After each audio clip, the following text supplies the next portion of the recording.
شروع کرتا ہوں اللہ کے نام سے جو بڑا مہربان اور نہایت رحم کرنے والا ہے۔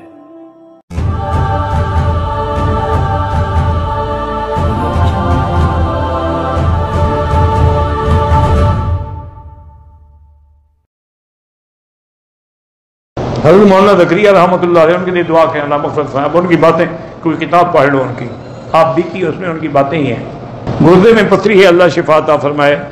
ایک آدمی انڈیا سے آیا، اس کے احرام جو تھے وہ بیگ میں رہ گئے، وہ مکے آ گیا، عمرہ بھی کرے دم بھی دے، عمرے پہ رہا تھا، بیگ میں کپڑے ڈال دیے۔ میں نے عمرہ کیا، گھر گئی، احرام اتار کے بال کاٹے تھے، احرام اتار کے ہی کاٹنے ہوتے ہیں، یہ کون سا کہ کپڑا بھی بندہ رہے اور بال بھی کاٹ جائیں، پھر تو دوپٹہ کاٹتی نا آپ۔ ایسے عقل پتہ نہیں کیسے عقل لڑاتی رہتی ہیں۔ مسجد عائشہ سے عمرہ ہو جاتے ہیں، ہاں بالکل ہمارا تو ہو جاتا ہے، حنفی مسلک میں تو سب کا ہو جاتا ہے۔ میرا بھائی بری عورتوں کے ساتھ لگا ہوا ہے، اس کے لیے دعا کرو۔ مسجد نبوی ہو یا مسجد الحرام ہو، جو لوگ امام سے آگے کھڑے ہوں گے ان کی نماز نہیں ہوگی۔ میرے والد کی عمر 79 سال ہے، مدینے سے آئے، عمرہ کیا، صبح کے 4 بج چکے تھے، والد صاحب کہا، حلق سے انکار کیا اور کپڑے تبدیل کر کے سو گئے۔ منگل کو دوبارہ راضی کے احرام پہن کے حلق کرایا، اگر 3-4 گھنٹے گزرے ہیں تو پھر دم پڑ گئی۔ حضرت صفوان جب صحابی ہیں، صحابی کی شان اللہ نے بیان کر دی رضی اللہ عنہ رضوان۔ جدے سے آیا، عمرہ ادا کیا، وہاں بیگ رہ گیا، وہاں پھر گیا، پھر دوبارہ عمرہ کرنا جدے سے ضروری نہیں ہوتا، کرنا چاہو تو کر لو۔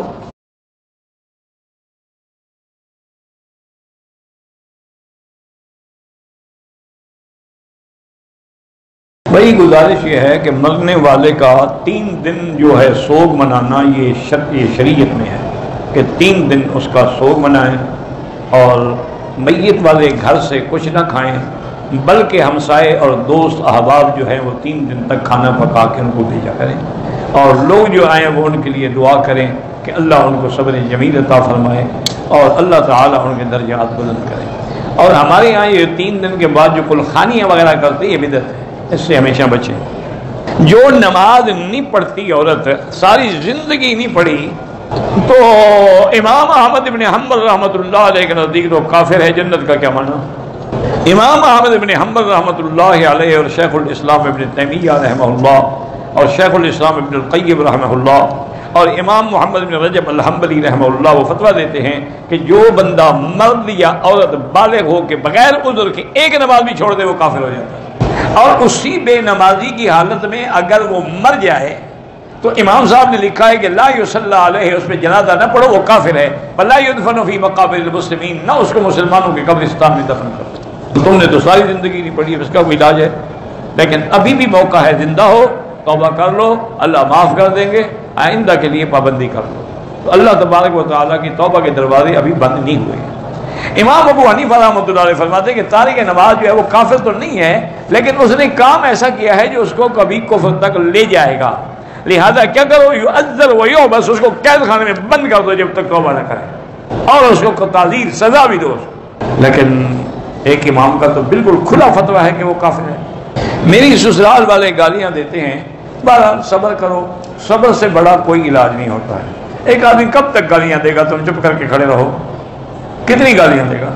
گالیاں دیتے دیتے زبان خشک ہو جائے گی، دماغ پاگل ہو جائے گا۔ آپ بالکل چپ کر کے کھڑی ہے، ایک لفظ کا بھی جواب دے دیں۔ گالیاں بڑھتی تب ہیں جب وہ ایک نکالتے ہیں، تم بھی اللہ کی رحمت سے 3 نکالتی ہو، تو پھر ختم کیسے ہوں؟ بہرحال صبر سے اس کا کوئی علاج نہیں ہے۔ جو قرآن پاک پڑھا ہوا نہ ہو سنتا رہے، ٹیلی فون میں فیڈ کر کے ہیڈ فون لگا کے سنتا رہے، انگلی رکھ کے پڑھنا یہ جاہلوں والی بات ہے کہ انگلی رکھتے جاؤ، انگلی رکھنے سے کیا ہو جائے گا؟ قرآن زبان سے پڑھا جاتا ہے، انگلی سے تو نہیں پڑھا جاتا۔ قرآن پاک کو چومنے کا حکم شریعت میں نہیں ہے، نہ کسی حدیث مبارک میں ہے کہ حضور پاک نے چوما ہو یا صحابہ نے چوما ہو۔ حیض کی حالت میں عورت قرآن نہیں پڑھ سکتی حنفی مسلک میں۔ حنابلہ کے نزدیک اگر وہ معلمہ ہے، قرآن پڑھانے والی ہے، وہ کہتے ہیں پڑھا سکتی ہے، لیکن حنفی کہتے ہیں کہ نہیں، جب وہ حالت حیض میں ہے یا حالت جنابت میں، نہ قرآن کو ہاتھ لگائے اور نہ قرآن پڑھے۔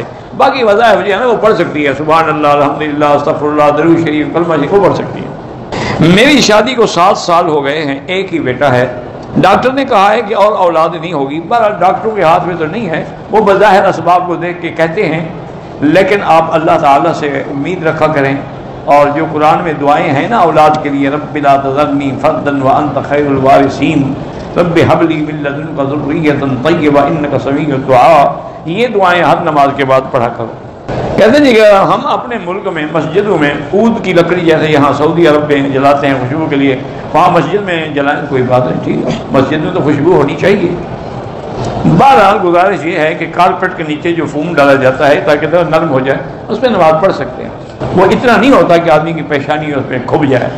صحابہ کے اصل تو اصول یہی ہے کہ علیہ السلام پیغمبروں کے لیے ہے اور صلی اللہ علیہ وسلم میرے آقا کے لیے ہے، رضی اللہ عنہ صحابہ کے لیے ہے، اس کے بعد جو تابعین، تبع تابعین، مجتہدین، محدثین، فقہاء، اولیاء، ان کے لیے رحمت اللہ علیہ ہے۔